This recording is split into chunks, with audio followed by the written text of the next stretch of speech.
Good morning বন্ধুরা, শুভ সকাল। তোমরা কেমন আছো? আশা করি সবাই ভালোই আছো, আমিও ভালো আছি।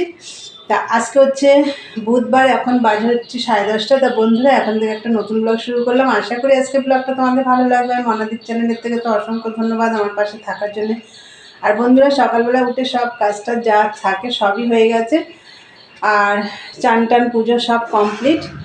ঘর গোছাবো, শুধু এখন ঘর গোছানোর কাজ, আর রান্না সেরকম কিছু আজকে করব না। যাই করি তোমাদের শেয়ার করব। আর চাও হয়ে গেছে, চলো দেখিয়ে দিই। চা হয়ে গেছে, এই দেখো বন্ধুরা, চা হয়ে গেছে। আমি চা নিয়ে ছাদে যাবো, ওই জন্য এই থালার মধ্যে নিয়ে নিয়েছি। এই দেখো, এই যে ব্রেডটা তোমাদের দাদাভাই খাবে, ছেঁকে দিয়েছে। আর আমরা খাবো লাচ্ছা বন। এই যে এইটা দিয়ে না চা খেতে ভীষণ ভালো লাগে, একটু মিষ্টি মিষ্টি আছে। তো এই হচ্ছে সকালের জলখাবার। তাহলে বন্ধুরা, চলো খাওয়া দাওয়া করে নিই। মেশিনের কাজ আছে, একটা সাইজ মাল হয়ে গেছে, দাদাভাইটা নিয়ে গেছে, এখনও দুটো সাইজ রয়েছে। তাই চলো খাওয়া দাওয়া করে নিই, পরে আসছি। আর সারাদিনের ব্লগটা দেখতে থাকো, আমি সারাদিন কী করি। আর বন্ধুরা, দেখার আগে অবশ্যই একটা লাইক দিও, আর ভিডিওটা স্কিপ করো না, পুরো ভিডিওটা দেখো। চলো পরে আসছি। হ্যালো বন্ধুরা, এই দেখো মেশিনে বসে পড়লাম। আজকে আমার রান্নাবান্নার কোনো ঝামেলা নেই। আর সেদ্ধ ভাত করবো। আর কালকে তোমাদের দাদাভাইয়ের জন্য মাছের ঝোল রেখে দিয়েছি, ও ওই দিয়ে খাবে। আমি আর মা সেদ্ধ ভাত খাবো গরম গরম, ওই জন্য রান্নার ঝামেলা নেই আজকে। আর এই যে মেশিনে বসে পড়েছি, আর ওই ঘরটার সব গোছানো কমপ্লিট হয়ে গেছে। তাহলে চলো মেশিনে কাজ করি, দেখতে থাকো। বন্ধুরা, ভাত বসিয়ে দিলাম। এই ভাতের মধ্যে যে দেখো কাঁচা টমেটো, গাজর সেদ্ধ বসিয়েছি। এসে মেশিনে বসলাম, এই যে মেশিনেই কাজ করছি সকাল থেকে। তাহলে চলো কাজ করি, দেখতে থাকো বন্ধুরা। এই দেখো, এই যে ভাত হয়ে গেছে। এই যে এই মত্তর ভাতটা নামালাম, দেখো ধোয়া উঠছে। আর এই যে সেদ্ধগুলো আমার হয়ে গেছে। এই যে কুমড়ো সেদ্ধ, টমেটো সেদ্ধ, গাজর সেদ্ধ, আর ডিমের আমলেট করেছি। এই দেখো, এখানে দুটো ডিম একসাথে করেছি, আর এখানে একটা করেছি।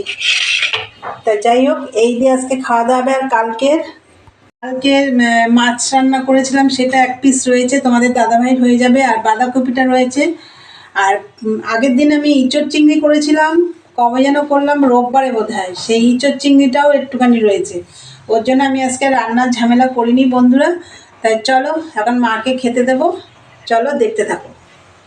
মা খেতে বসেছে, এই দেখো। এই দেখো চা নিয়ে, বিকেলে সব কাজ টাজ করে সন্ধে দিয়ে চা নিয়ে চলে এসেছি। চা সাথে আছে এই যে বিস্কুট। আর মা ওইদিকে খাচ্ছে, তোমাদের দাদাভাই ওই ঘরে খাচ্ছে, টিভি চলছে। তাহলে চলো চাটা খেয়ে নিই, পরে আসছি। বন্ধুরা দেখো, চাটা খেয়ে আটা মেখে রুটি বেলে একবারে রান্নাঘরে চলে এসেছি। বেলে কি আমার কিছুটা রুটি দেখো ভাজাও হয়ে গেছে। এই দেখো, থালাটা দিয়ে ঢেকে রেখেছি, যেহেতু এটা এখনই ঢাকলে না এটা ঘাম হয়ে যাবে, এই জন্য থালাটা দিয়ে ঢেকেছি। আর তাওয়া বসানো আছে, এই দেখো এই কটা ভাজবো।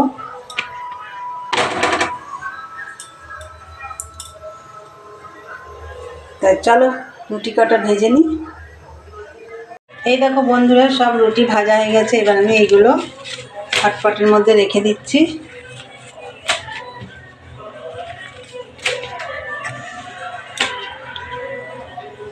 এইবার আমি ঢাকাটা দিয়ে ঢেকে দেবো। হ্যাঁ বন্ধুরা, চলো আমার রুটি বানানো হয়ে গেল।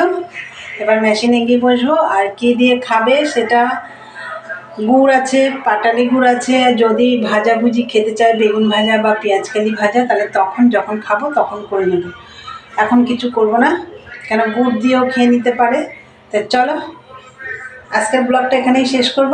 তা আমার ভিডিওটা যদি ভালো লাগে অবশ্যই লাইক কমেন্ট শেয়ার করো, চ্যানেলটি সাবস্ক্রাইব করে দিও, বেল বাটনটি অন করে দিও, আমার নতুন নতুন ভিডিও তোমাদের কাছে পৌঁছে যাবে।